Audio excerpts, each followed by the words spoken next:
Halo Sobat Kredibel. Nah, di materi sebelumnya, kita telah mempelajari tentang dokumen penawaran tender atau seleksi. Untuk materi kali ini, kita akan membahas ketentuan yang perlu diperhatikan dalam penyampaian penawaran.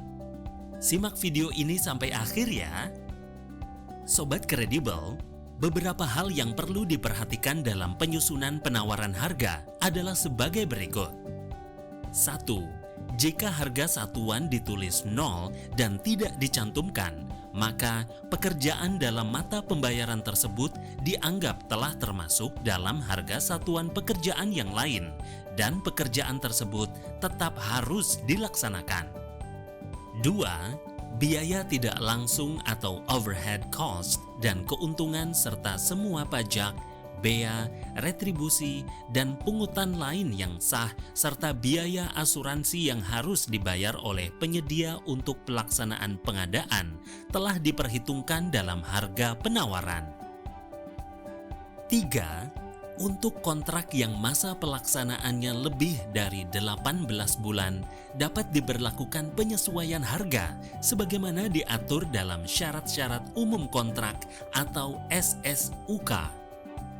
4. Jenis kontrak dan cara pembayaran atas pelaksanaan pengadaan jasa lainnya ini dilakukan sebagaimana yang ditetapkan dalam LDP.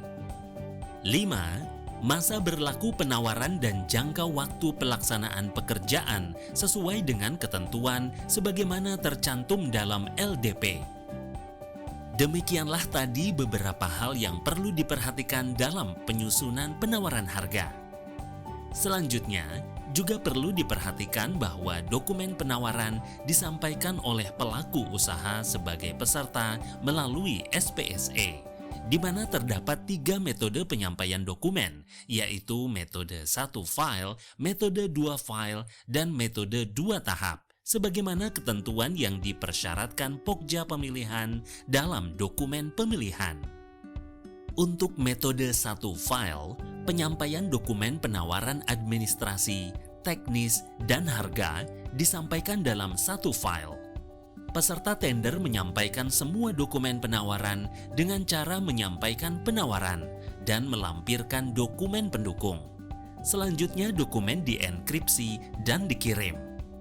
Untuk metode 2 file, penyampaian dokumen penawaran terdiri dari 2 file, di mana untuk file 1 berisi dokumen penawaran administrasi dan penawaran teknis, sementara file 2 berisi dokumen penawaran harga. Peserta tender menyampaikan dokumen penawaran file 1 dan melampirkan dokumen pendukung, lalu dokumen penawaran file 1 dienkripsi dan dikirim. Selanjutnya, peserta tender menyampaikan penawaran file 2 serta melampirkan dokumen pendukung, dan sebelum dikirimkan, dokumen tersebut terlebih dahulu akan dienkripsi. Untuk metode 2 tahap, prosesnya hampir mirip dengan metode 2 file. Hanya saja, peserta tender baru boleh menyampaikan dokumen penawaran file 2 setelah dirinya dinyatakan lolos evaluasi dokumen penawaran file 1. Selanjutnya, dalam menyusun penawaran, pelaku usaha juga perlu memperhatikan hal-hal berikut ini. 1. Metode evaluasi penawaran. 2. Evaluasi kewajaran harga apabila harga penawaran lebih rendah dari 80% HPS. 3. Evaluasi harga satuan timpang. Dan yang keempat, preferensi harga. Pertama, kita akan membahas tentang metode evaluasi penawaran. Metode evaluasi penawaran yang digunakan oleh Pokja Pemilihan dalam dokumen pemilihan yaitu 1. Sistem nilai untuk pengadaan barang jasa lainnya. 2. Biaya selama umur ekonomis untuk pengadaan barang. 3. Harga terendah untuk pengadaan barang jasa lainnya. 4. Kualitas dan biaya untuk pengadaan jasa konsultansi. 5. Kualitas untuk pengadaan jasa konsultansi. 6. Pagu anggaran untuk pengadaan jasa konsultansi. 7. Biaya terendah untuk pengadaan jasa konsultansi.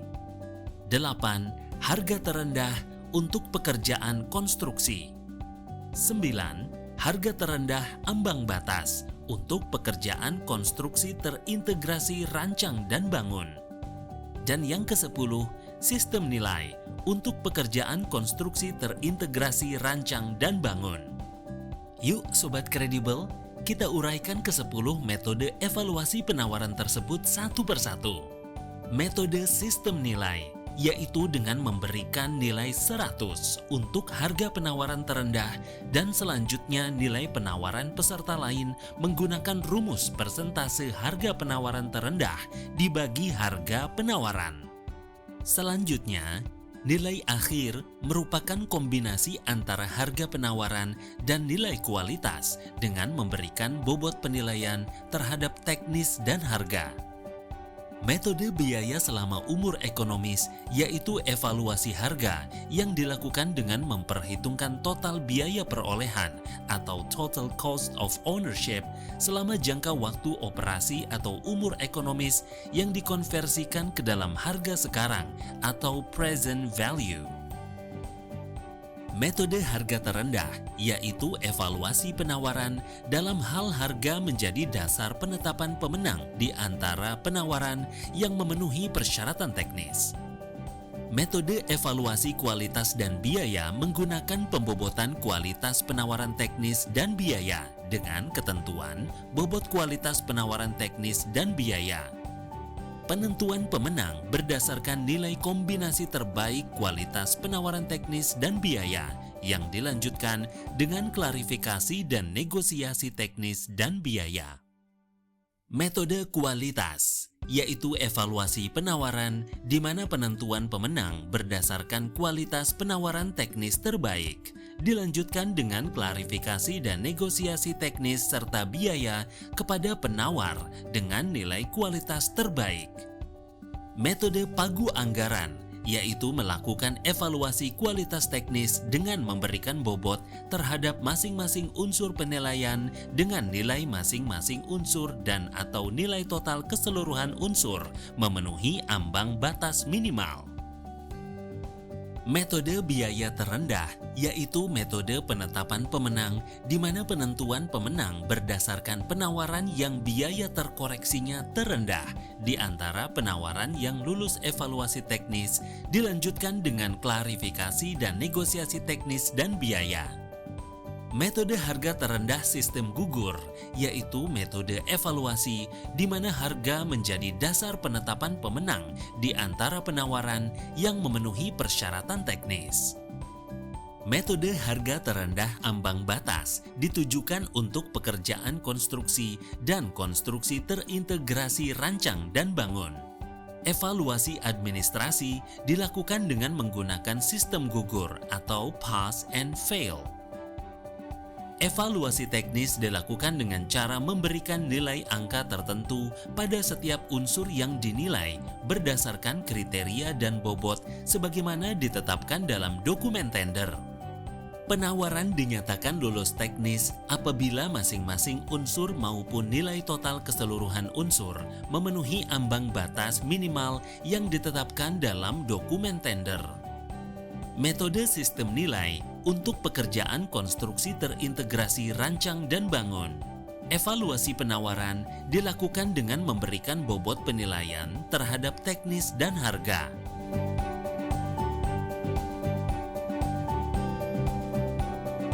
Sobat Kredibel, hal lain yang perlu diperhatikan dalam menyusun dokumen penawaran harga adalah evaluasi kewajaran harga apabila harga penawaran lebih rendah dari 80% HPS. Dalam hal harga penawaran yang ditawarkan oleh pelaku usaha lebih rendah 80% dari HPS, Pokja Pemilihan akan meneliti dan menilai kewajaran harga. Pokja Pemilihan akan menyampaikan undangan klarifikasi dan evaluasi kewajaran harga. Peserta yang menawar di bawah 80% HPS menyampaikan bukti pendukung pembentuk harga penawarannya. Selanjutnya, Pokja Pemilihan akan meneliti dan menilai kewajaran harga berdasarkan informasi tersebut. Apabila harga penawaran dinilai wajar dan dapat dipertanggungjawabkan, peserta tersebut ditunjuk sebagai pemenang tender dan harus bersedia untuk menaikkan jaminan pelaksanaan menjadi 5% dari nilai HPS. Poin ketiga yang perlu diperhatikan dalam menyusun dokumen penawaran harga adalah evaluasi harga satuan timpang. Harga satuan timpang merupakan harga satuan penawaran yang nilainya lebih besar dari 110% dari setiap harga satuan penawaran yang tercantum dalam nilai HPS dan dinilai tidak wajar. Untuk setiap harga satuan penawaran yang nilainya lebih besar dari 110% dari harga satuan yang tercantum dalam nilai HPS, Pokja Pemilihan akan melakukan evaluasi dan klarifikasi.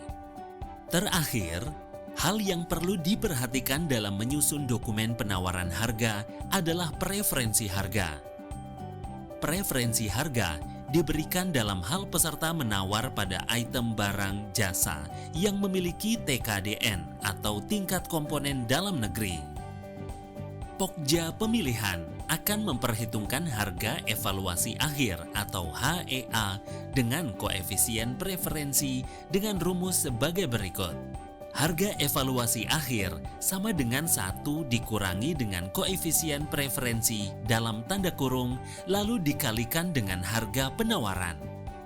Sobat kredibel, demikianlah pembahasan kita tentang ketentuan yang perlu diperhatikan dalam penyampaian penawaran. Sebelum kita lanjutkan petualangan kita pada materi selanjutnya, yuk kerjakan kuis berikut ini untuk menguatkan pemahaman kita.